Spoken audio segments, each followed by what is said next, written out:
Okay, last minute yung butter. Ayan. Kung may butter kayo. Paralyzing siya. Oh, nakapit. Lagi ng butter? Okay. Paano ko yung mga kain konti? Asin. Tignan nyo ha. Sir, ano, okay ka lang yan? Okay na to? Diesel mamaya na yun. Oo, kahit sa ibabaw na lang. Toppings lang at saka kung ano may parmesan. Oo, kadagin nyo na po.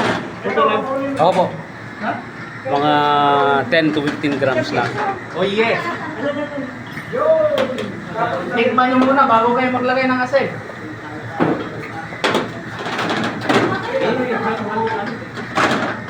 Sabagay, may ano na dyan, ginataan kulang ng Bicol Express. Marami ang gatas. Ayan. Oh, kaway-kaway. Para Oh, parang... hindi pa tapos ang yoke nyo. May mga lang green. bilis nila, bilis. Oo. Gusto na makatapos. Okay. Dahil mayroon nang gumawa ng linguine pesto, mag-linguine pesto kayo. May nauna na. Ayan.